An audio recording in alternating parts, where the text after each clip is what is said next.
How you doing? Are you good? I'm good.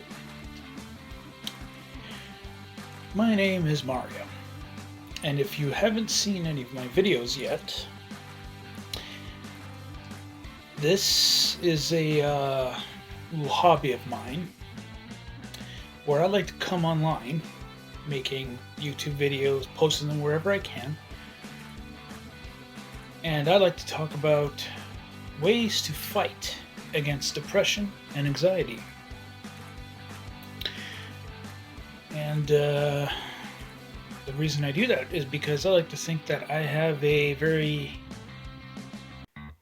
somewhat unique take on the approaches in doing so. All that will stem from my personal journey dealing with both. And today, we're going to talk about simplifying problems. Because too often we like to tell ourselves that our problems are too complicated. And we do it over and over again until we forget that we're letting the problem tower over our heads. Until it just feels like you're carrying a literal blacksmith's anvil right in the back of your neck, just weighing down on you. You don't need that. I know I don't. Whoops. Anyway. And the best part about this mentality, this unique take that I have that I want to share with you, is that it's actually kind of useful in all areas of life. It's not just for depression and anxiety, it's just useful just in general.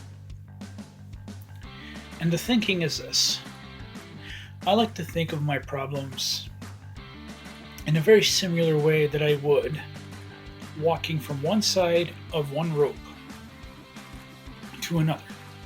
I start here, I walk on a rope like an ant, just crossing a big thick rope, just walking along. When I get to the other side, I'm done. I solved the problem. But why we call them problems is probably based on the fact that it's never that simple. They're problems because they're complicated, right? Maybe they are, maybe they're not. Maybe the only thing that's keeping the problem what it is procrastination. There could be a lot of reasons. But the reason I think of it that way is because I like to think that the act of simplifying a problem is the same as solving them. I like to think about the complications of a problem, and then I like to try to rob the problem of its complications by simplifying. Simplicity is a beautiful thing. And I have that kind of thinking against all my problems. And it really helps me. It helps me solve them. It helps me thinking of it helps me think of that rope where every complication is a knot in the rope. And every time I remove a complication from the problem that I am having, I undo a knot. And I keep on doing knots over and over until I just get a straight rope that I can just walk right across. Obviously, I'm being heavily metaphorical, but yeah, it's just a way of thinking that I've had for a long time now. That's done a great deal of good for me, especially in terms of depression and anxiety. I find that it helps a lot because, like a lot of problems that people have, there's really only very few categories that a problem really sits on. You know what I mean? For example, one of the things that can make a problem as bad as it seems is that it's going to be solved, but in an amount of time. Like saying you went to your doctor's to get some tests done. Now you're waiting for the results. And it all stems on when you're going to get those results. So the problem's not really a problem. It's a knot that's going to undo itself over time. You know what I mean? And because I've adapted that mentality, I do a lot less self-aggravating thoughts. I do a lot less suffering over problems that will simply be solved with time. Because that's the hard part is that it's the waiting that gets to people. You know what I mean? So that's one complication right there that you can remove from your problems, is to know which ones that you have that are solvable simply by just waiting for something. Don't wait in anguish.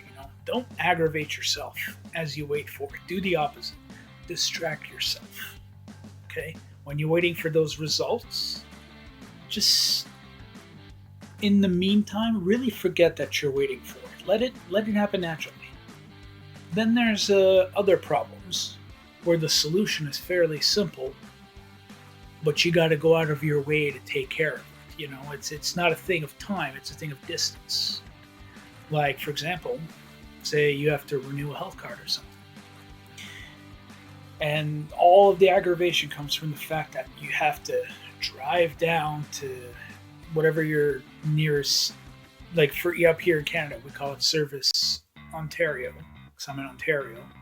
You have to go to a Service Ontario center, wait in a line that literally spirals around the building, and then eventually just, when it comes your turn, you spend the next 5 minutes talking to someone, solving the problem.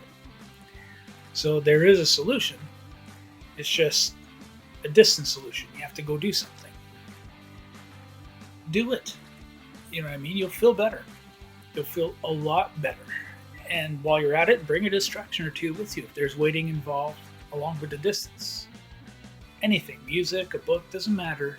But the problem is something solvable.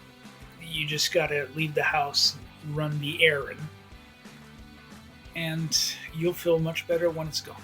Because the problem is basically like a weight on your shoulders. And the less weight is on your shoulders, the less anxiety and depression are also on your shoulders. A lot of anxiety and depression comes from the fact that you have all these problems that you think about a lot. Give yourself less to think about. So there's another kind of problem that you could solve. Then there's problems that there's really nothing you can do about. You have nothing that's in your control. So instead of solving the problem itself, you can create a scenario that just helps with it. You know what I mean? That makes the problem less consequential. Like having, let's say I have a friend who has MS, for example, and there's no direct cure. The only thing he can do is just keep getting better until he actually feels good enough to just be happy. Just enough to say that his mood is affected in a positive way. Don't sit there and try and solve an impossible problem. If you don't have the tools and resources, then the only thing that's left for you to do is suffer because you can't untie that knot. You know what I mean? And aside from that, there's, I think, a good 2-3 problems in the form of category that we thought of, and how we can help with those problems. Either way, simplify the problem as much as you can. Think about what makes a problem complicated and make it as simple as you can. You almost want to take a problem that's the size of a paragraph and see if you can name it in one phrase. Because the act of simplifying a problem, I like to believe, is pretty much the same thing as solving it. That's what a problem is. A problem is basically a ball of complication. And you remove those complications as much as you can, eventually solving it. Anyway, let me know what you think about that overall way of thinking that I've presented to you just now. And let me know if it helps you in any way. Maybe it will, maybe it won't. Either way, my name is Mara. If you like this video, you can give it a like if you want. Consider subscribing. Doesn't matter to me. As long as you got something out of it. And I'll see you later. Peace out.